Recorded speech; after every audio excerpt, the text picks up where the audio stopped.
Diet system के founder, जिसने research किया है न्यू डाइट सिस्टम, वो जो है हमारे साथ जुड़ने वाले हैं। तो वो आज सेमिनार में होते हुए भी, क्योंकि उनका सेवा भावी उनका जो है हमेशा एक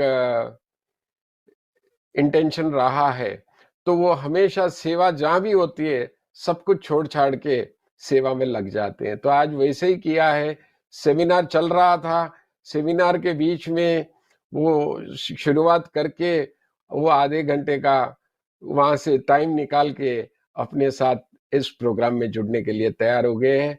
वो है हमारे श्रद्धेय श्री बीवी चौहान जी, जिन्होंने आज अभी आपने प्रोमो में देखा कि किसी ने कहा कि जीपी ने कहा है कि एनडीएस रविंद्र कोटक का एनडीएस, मेरा कोई एनडीएस नहीं है।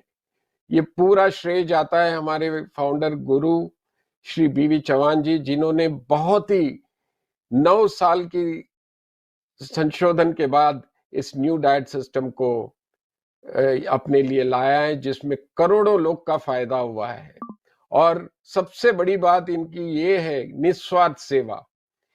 वो चाहते तो मल्टी बिलियनर बन सकते थे, क्योंकि लोग एक छोटी छोटी बीमारी क्योर करने में पैसा ले लेते हैं आराम से। जैसे कि कई मैंने एडवर्टाइज देखे, डायबिटीज में इंडिया में कोई डायबिटीज ठीक करता है तो 5 लाख रुपए मांगता है, और यहाँ तो इन्होंने अनगिनत डायबिटीज तो क्या कई बड़ी बड़ी बीमारियों को समाधान दिया है न्यू डाइट सिस्टम द्वारा। करोड़ों लोग आज इंडिया में देश विदेश में फॉलो कर रहे हैं।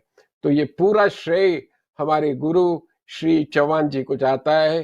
तो बड़े जोरों से हम उनका इस प्रोग्राम में स्वागत करते हैं। तो चलिए हम बीवी चौहान जी को इस प्रोग्राम में जोड़ते हैं। बहुत बहुत नमस्कार और प्रणाम गुरु जी। प्रणाम आप सभी को।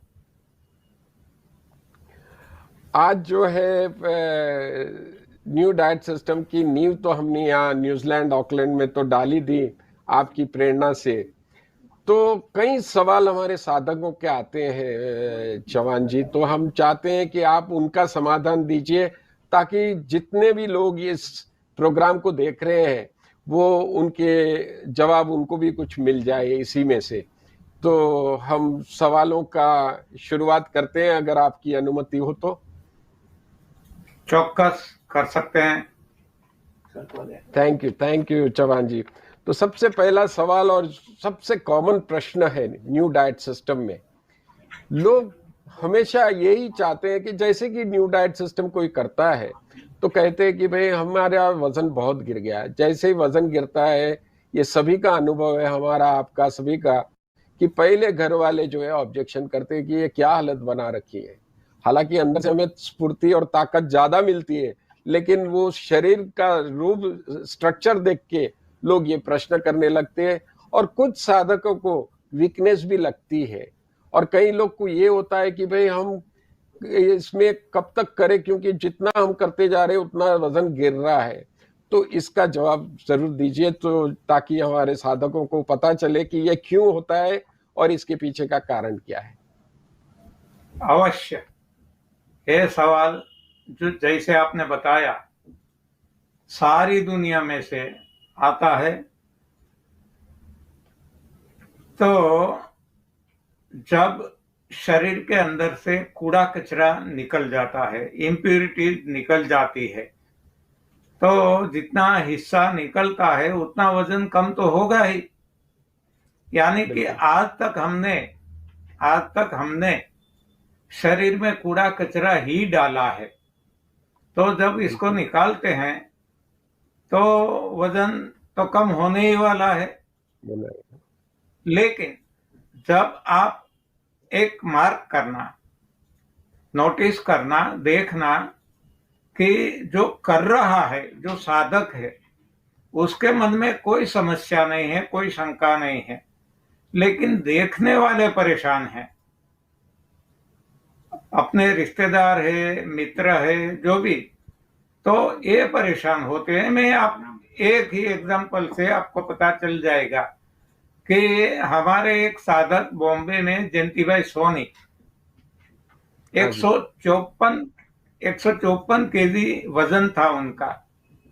उन्होंने अच्छा। न्यू डाइट सिस्टम को अपनाया तो हाँ जी। वजन 54 केजी 54 केजी कम हो गया। ओह, यानी कि फिर भी 100 केजी 54 कम होने के बाद भी 100 केजी तो था ही। था ही, बिल्कुल सही है। हाँ, 100 किलो अभी भी था। 100 किलो का आदमी हमें कैसा दिखता है? मान लो आप 100 सही है। केजी के हैं, मैं ही 100 केजी का हूं, तो कैसे दिखेंगे? तो लोग हमें ज्यादा क्या ही कहेंगे? लगेगा। बहुत ओबेस ओबेस हो, हाँ जी। बहुत आप मोटा दिखते हो, मोटा दिखते हो, वजन आपका कम करो, कम करो, कम करो, बिल्कुल। ऐसा कहेंगे। डॉक्टर भी कहेंगे, हर कोई कहेंगे, हमारे रिश्तेदार भी कहेंगे। बिल्कुल। लेकिन बिल्कुल ये सही। जो 154 किलो का ये व्यक्ति जिसने देखा था, वो जब 100 केजी का हो गया तो लोग उनको डांटने लगे, मर जाएगा, दुबला पतला हो गया, अभी 100 केजी का है फिर भी। बिल्कुल सही। मतलब क्या है कि हम जो देखते हैं, रिलेटिव देखते हैं, एब्सोल्यूट हाँ नहीं जी। देखते। बिल्कुल हाँ, सही। हम कंपेयर करते हैं। देखो, मैं लेकिन अभी 53 केजी का हूं। अच्छा। हाँ, फिर भी मुझे कोई ऐसा नहीं कहते कि आप दुबला पतला दिखते हैं। मुझे कहते हैं आप तो स्मार्ट दिखते हैं, ऐसा वैसा सब कुछ। लेकिन जो 100 केजी वाले को कहते थे कि आप बहुत दुबला दिखते हो, अब बंद करो, मर जाओगे। तो मेरा लेकिन कहना ये है कि ये सारा रिलेटिव है। हाँ जी। तो लेकिन चौहान जी, सॉरी, हाँ जी, हाँ बोलिए बोलिए। लेकिन ये सवाल ज्यादातर उन लोगों से आ रहा है जिनका समझो 60 केजीज था और 35 32 में आ गया है। ऐसे लोग की दिक्कत ज्यादा बढ़ जा रही है, क्योंकि वो इतने पतले हाँ, हो सही जाते हैं कि बात, वो तब उनको ज्यादा दिक्कत होती है। यहाँ पे तो सही 100 बात की है। गुंजाइश थी, लेकिन जो 30 के आसपास आता है वहां फिक्र ज्यादा हो जाती है। हाँ, सही बात है, ये तो हम भी सहमत हैं। लेकिन जो इम्प्यूरिटी है वो निकलेगी तो वजन तो कम होगा।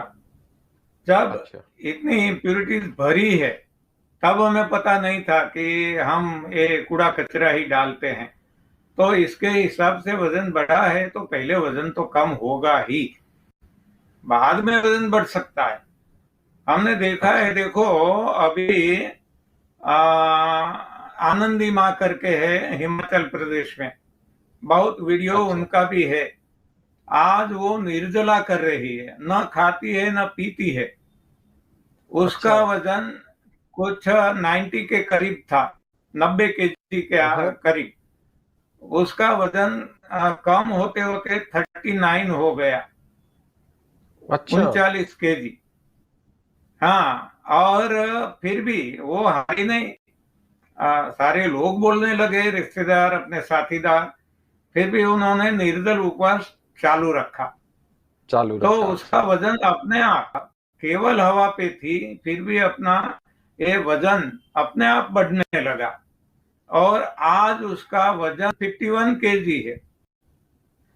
बोलो, बगैर खाए। हाँ, बिना खाए बिना पिए, केवल हवा पे, ओनली ऑन अच्छा। Air, only on breathing.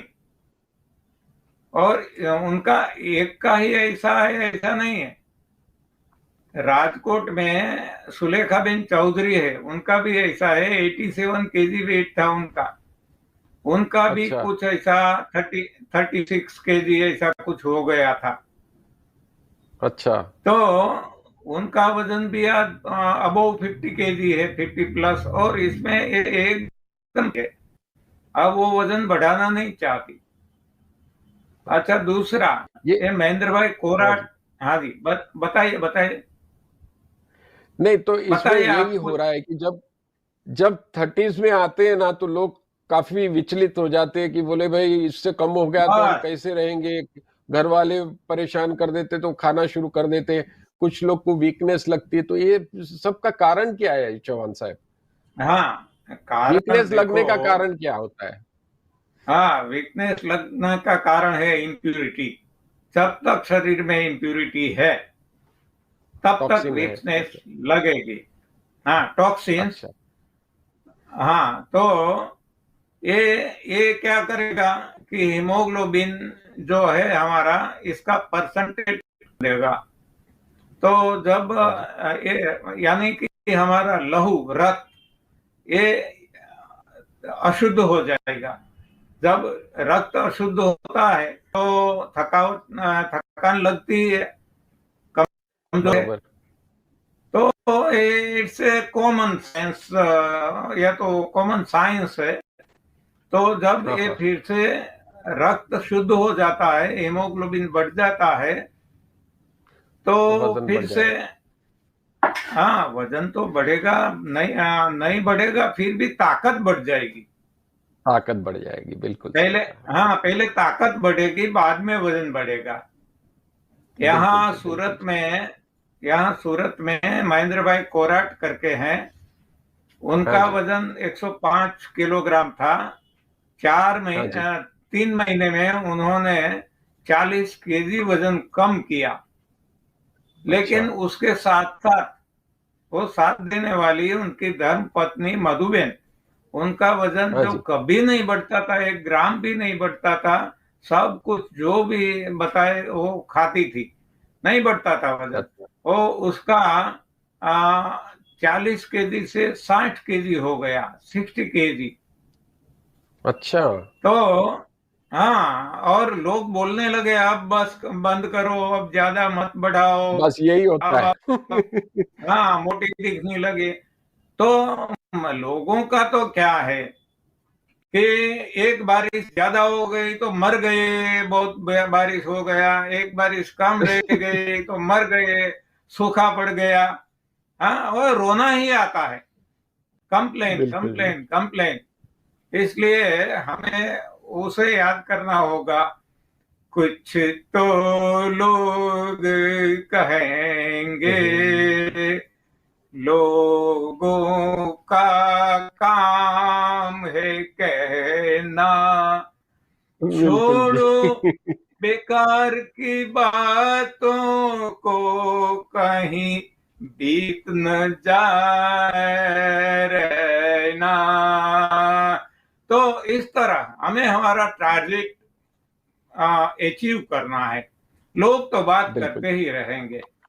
हाँ, नहीं, बिल्कुल, थैंक यू सो मच। मेरे ख्याल से ये जवाब से काफी लोग को अपना जवाब मिल गया होगा। अब हम दूसरे प्रश्न की ओर जाते हैं, जिसमें ये एक प्रश्न है चौहान जी की, आईबीएस या कोलाइटिस में क्या होता है कि जनरली उनको वैसे ही लूज मोशंस ज्यादा होते हैं, मोशंस होते रहते हैं, तो उसमें जो है उनको ये करने में बड़ा डाउट होता है या बड़ा हिम्मत नहीं होती है कि ये एनीमा करने से फिर और कुछ बढ़ ना जाए, और एक उनको ये लगता है कि कच्चा खाने से और ड्रेन आउट ना हो जाए।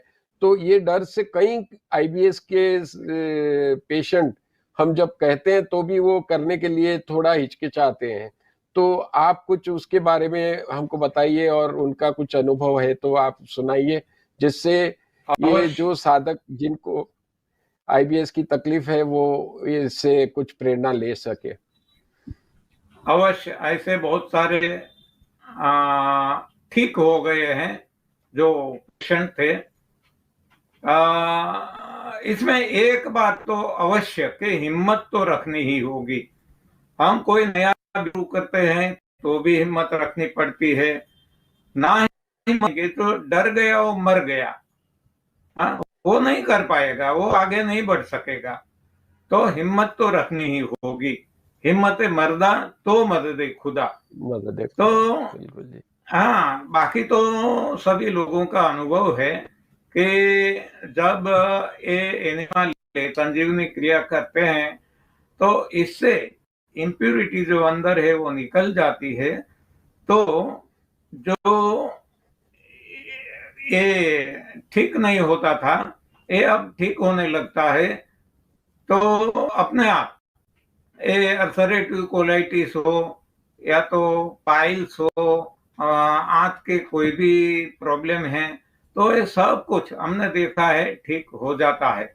शुरू शुरू में तकलीफ, वैसे भी तकलीफ रहती है, तो एनिमल है कि थोड़ी और ज्यादा तकलीफ 2-5 दिन, एक हफ्ते पर, बाकी परमानेंट ये फायदा हो जाता है। अच्छा, तो उनको कुछ एनिमल लेने में कोई मात्रा कम ज्यादा करनी होती है या नॉर्मली देना होता है, आईबीएस या बिल्कुल नहीं, ये नॉर्मल नॉर्मल? Normal normal. हम्म। अच्छा, तो जैसे हम फॉलो करते हैं तो उन लोग रसाहार करें या रॉ फूड पे रहे, क्योंकि उनको रॉ फूड खाते हैं तो उनको ज्यादा मोशंस होता है, तो उनकी दिक्कत वो होती है कि रो हम रॉ फूड कैसा वैसे भी, खाएं। रो भी वैसे भी नहीं खाना है, क्योंकि इसमें ज्यादा फाइबर यानी रेशे होंगे। फाइबर है। जब रेशे, बिल्कुल। हाँ, रेशे बढ़िया से पास होते हैं, तो ये आपस में घर्षण होता है, घिसता है, तो फिर से अच्छा। ये जो कुछ ठीक हुआ था, इसको फिर से वो कर देगा। तो इसको केवल जूस पे ही रहना है, अच्छा, खाली जब जूस पे तक रहना है ठीक ना उनको। हो जाए। हाँ, जब तक ठीक ना अच्छा। हो जाए तब तब तक जूस पे ही रहना है। अच्छा, जूस फास्टिंग और वो पूरे स्टेप्स मतलब वो कर ले तो हो जाएगा, लेकिन रसाहार करना पड़ेगा। रसाहार, रसाहार बोलो, फास्टिंग बोलेंगे तो लोग डर जाएंगे। हाँ जी, रसाहार। फास्टिंग शब्द नहीं, नहीं लेकिन प्रयोग उसमें भी वो, करेंगे अब। हाँ, मिनिमम फास्टिंग करनी है ना वो तो। हाँ अच्छा, चलो हाँ, बहुत बढ़िया। मिनिमम के रसाहार करेंगे, आहार करना है, लेकिन रस का, हाँ जी। अर्क का। अच्छा। अच्छा, ठीक है जी। Thank you so much Chauhan ji, ये दूसरे सवाल के लिए। अभी तीसरा एक एकदम यूनिक है ये बीमारी, जो है ऑब्स्ट्रक्शन स्लीप एपनिया बोलते हैं इसको। मतलब कई लोग सोने के लिए मशीन यूज करते हैं, तभी जाके उनको नींद आती है। अब ऐसे कई लोग यहाँ न्यूजीलैंड में बसे हुए हैं, जहाँ की मेरे संपर्क में ही 3-4 लोग हैं ऐसे, जो रात में सो नहीं पाते, उनको मशीन का सहारा लेना पड़ता है तब जाके वो सोते हैं। तो इसका इलाज क्या हो सकता है और ये क्या कारण होता है कि उनको ऐसा होता है? तो ये थोड़ा आप हाँ जी, हमारे बहुत दर्शकों को प्लीज बताइए। बहुत अच्छा सवाल है। आजकल हम देखते हैं कि न्यूजीलैंड में तो सही सारी दुनिया में अनिद्रा हाँ जी। जिसको कहते हैं, तो अनिद्रा बहुत कुछ लोगों को परेशान करती है। ऐसा कह हाँ सकते जी। हैं कि मोर देन 80% सारी दुनिया में, कोई हाँ एक जी। देश में नहीं। इसका हाँ जी। कारण क्या है, वजह क्या है? तो ये है कि जब हमारा माइंड एक डिस्टर्ब रहता है, और माइंड हाँ जी। कब डिस्टर्ब रहता है? कि जब गैस है, वायु, वात, हाँ जी। ये जब, वात का प्रभाव क्या है कि ऊपर जाता है, तो जब, हाँ जी। तो ये यहाँ भर जाएगा मगज में। अच्छा। तो हाँ, तो या तो सर दर्द होगा, या तो ये दबाव ऐसा रहेगा कि ये विचार वायु जिसे कहते हैं, विचार आते ही रहेंगे, तो तब तक अच्छा, नींद आना नामुमकिन है।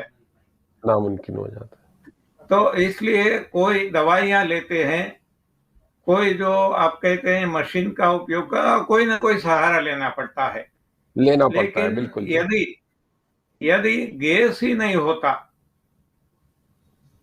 तो, और होता है तो रिलीज हो जाना चाहिए, ये ब्लॉक होता है तब प्रॉब्लम करता है। तो अच्छा। गैस किससे होता है कि जो हम खाते हैं, जो हमारा भोजन नहीं है, ऐसा भोजन हाँ खाते जी। हैं, ठीक, पकवा आहार, आग पे चढ़ाया हुआ, तो इसमें गैस हाँ जी। होता है, सड़न लगती है इस वजह से। दूसरा है दूध, मिल्क, मिल्क डेयरी, तो हाँ जी। वो भी अपच रहता है, क्योंकि इसको पचने के लिए हमारे शरीर में कोई व्यवस्था नहीं है। नहीं है, और बिल्कुल। फिर भी डेयरी प्रोडक्ट सारी दुनिया में खाई जाती है। तो ये अपच रहने के कारण इसमें से गैस प्रोड्यूस होता है। अच्छा। आपको केवल किसी को प्रयोग करना है तो कर सकते हैं। पानी और दूध दोनों को एक टेम्परेचर से गर्म करो, पानी का वॉल्यूम कद बढ़ेगा और दूध का भी बढ़ेगा, लेकिन पानी का कम बढ़ेगा, दूध का इतना बढ़ेगा कि ज्यादा दूध बर्तन से बाहर आ जाएगा। बाहर आ तो जाएगा। इतना गैस है दूध में, ये मैं कहना चाहता हूँ। तो दूध खाएंगे तो गैस्ट्रिक प्रॉब्लम होगा ही। तो इस तरह से मांसाहार है वो भी गैस प्रोड्यूस करने वाला है। यानी कि जो भी हम खाते हैं, अनाज दालें हैं, जो पक्षियों का हाँ जी। भोजन है, हमारा नहीं है, फिर भी हम खाते हैं, तो ये अपच रहता है। और जो अपच पड़ा रहता है शरीर में तो सड़न लगती है, सड़न से गैस होता है, और गैस्ट्रिक प्रॉब्लम, जोड़ों का दर्द, सर दर्द और ये अनिद्रा, ये सब कुछ होता है। तो भोजन बदलना होगा। पहले तो जो भी आज तक हमने गलत भोजन किया है, इसकी वजह से शरीर में ये सारी इम्प्यूरिटीज भरी पड़ी है, निकालना होगा। और बाद में सही भोजन खाएंगे तो आप बताते हैं मुझे भी ऐसा प्रॉब्लम था, लेकिन जब से एनडीएस फॉलो करना शुरू किया सिंस 1993, मुझे कोई प्रॉब्लम नहीं है। बहुत बढ़िया नींद आ जाती है। चलो, बहुत बहुत बढ़िया। लेकिन इसमें क्या हो रहा है चौहान साहब कि कई लोगों सालों से ये मशीन का यूज कर रहे हैं नींद के लिए, तो अब उनके लिए बगैर मशीन सोना एक सपने के बराबर है। तो क्या ये सही एनडीएस के बात है। माध्यम से ये मशीन की आदत निकल सकती है? ऐसा कोई मेरी अनुभव आपके ध्यान में?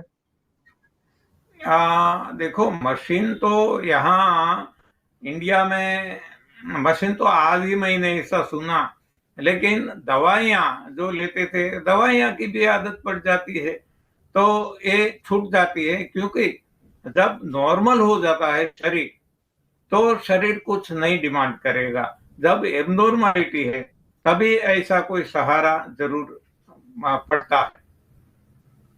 चलो, बहुत बहुत अपने शुक्रिया। आप छूट अच्छा। जाएगा, अपने आप। अच्छा, चलो, धन्यवाद चौहान साहब ये क्लैरिफिकेशन के लिए। अब ये चौथे सवाल की ओर जाते हैं।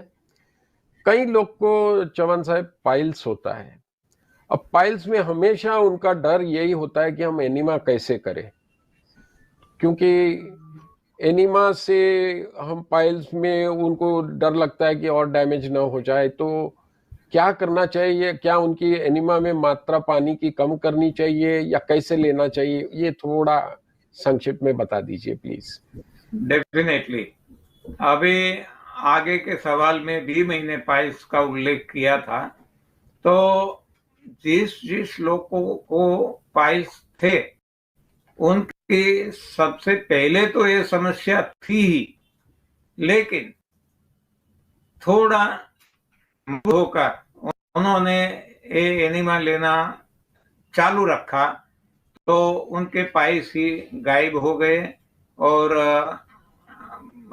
फिर से लौट के कभी नहीं आए। तो अच्छा। एनिमा लेना बहुत जरूरी है। इसलिए हम कहते हैं enema is must and first, okay. चाहे कोई रोग हो मतलब या सभी के लिए। अच्छा, चलो, धन्यवाद। पाइल्स वालों के लिए भी ये समाधान हो गया। और एक साधक का आया है, आखिरी प्रश्न करूंगा क्योंकि समय की मर्यादा है और हम आगे भी आपके साथ जुड़ते रहेंगे। तो ये एक सवाल ऐसा है कि एक साधक को यूरिन सेंसेशन होता है, लेकिन जब वो यूरिन के लिए जाते हैं तो कुछ आता नहीं है और उनको बड़ी मेंटली वो बिल्कुल उसके ऊपर डिस्टर्ब हो जाते हैं कि भाई ये क्या हो रहा है। तो उनका सारा दिन ध्यान वहां चला जाता है, वो काम भी ठीक से नहीं कर पाते। तो ये क्यों होता है और इसका समाधान क्या है? चौहान साहब प्लीज बताइएगा। थी समस्या, पहले मुझे भी थी। एक डॉक्टर है मोरबी में, उनको भी थी, एमबीबीएस डॉक्टर है। लेकिन समाधान तो सभी के लिए एक ही है, एक एनडीएस, ही new diet NDS. System. Impurity को हटा दो, बस और कुछ नहीं है अंदर। ये जो भी सारी समस्या है, जो भी, ये तो सब पेशाब निकल की जाए। बात हुई, कोई भी शारीरिक समस्या है तो ये कंजेशन समस्या बॉडी। शरीर के अंदर भरे हुए टॉक्सिन या तो इम्प्यूरिटीज के हिसाब से है। तो इसको बिल्कुल जी। साफ कर ले। इसको जब ठीक है। ये साफ हो जाएगा तो एक भी रोग नहीं रहेगा, क्योंकि रोग का अपना अस्तित्व नहीं है। रोग एक परछाई की तरह है। ऑब्जेक्ट हट जाने से जैसे परछाई हट जाती है, उसी तरह हाँ से जी। ये रोगों का कारण शरीर में रुका हुआ मल है। तो मॉल ये है। जैसे मल मल इसको मल कहे, दोष कहे, इम्प्यूरिटी कहे, जो भी नाम दे, तो इसको हाँ हटा दो। जी। ये हट गया बिल्कुल। तो कोई रोग नहीं रहेगा, क्योंकि रोग का कारण ही मिट गया, हट गया। बिल्कुल जी। बहुत बहुत धन्यवाद चौहान साहब। अभी इसके साथ आज का हमारा ये समय होने आया है, लेकिन हमारा दिल अभी भी नहीं भरा है, क्योंकि प्रश्न अभी मेरे पास काफी कुछ पड़े हुए हैं।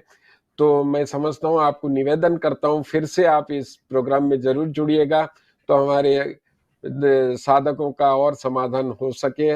इस प्रश्न के माध्यम से जो आपने आज जवाब दिए, मैं समझता हूँ कई साधकों का जवाब इसमें आ गया होगा।